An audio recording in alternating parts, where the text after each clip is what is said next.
I'm sorry, but I don't want to be an emperor. That's not my business.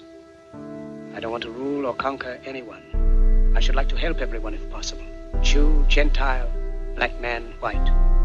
We all want to help one another. Human beings are like that. We want to live by each other's happiness, not by each other's misery. We don't want to hate and despise one another. In this world, there's room for everyone, and the good earth is rich and can provide for everyone. The way of life can be free and beautiful, but we have lost the way.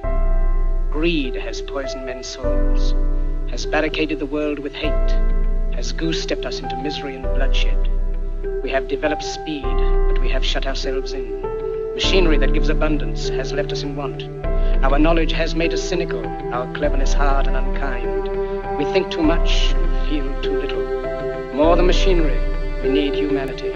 More than cleverness, we need kindness and gentleness.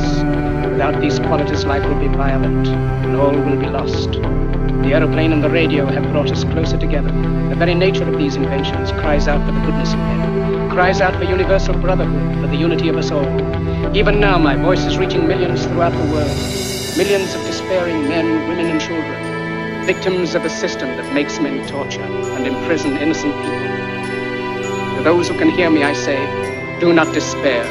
The misery that is now upon us is but the passing of greed, the bitterness of men who fear the way of human progress.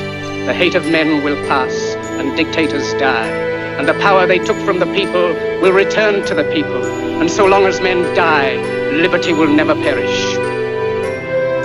Soldiers, don't give yourselves to brutes, men who despise you, enslave you, who regiment your lives, tell you what to do, what to think, and what to feel, who drill you, diet you, treat you like cattle, use you as cannon fodder.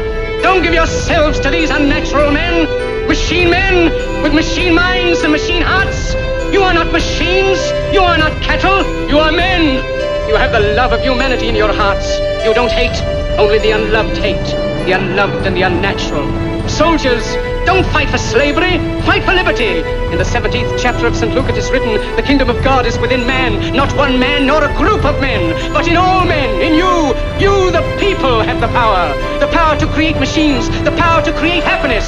You, the people, have the power to make this life free and beautiful, to make this life a wonderful adventure. Then in the name of democracy, let us use that power. Let us all unite. Let us fight for a new world, a decent world, that will give men a chance to work, that will give youth a future and old age a security. By the promise of these things, brutes have risen to power, but they lie. They do not fulfill that promise. They never will. Dictators free themselves, but they enslave the people. Now let us fight to fulfill that promise. Let us fight to free the world, to do away with national barriers, to do away with greed, with hate and intolerance. Let us fight for a world of reason, a world where science and progress will lead to all men's happiness. Soldiers, in the name of democracy, let us all unite!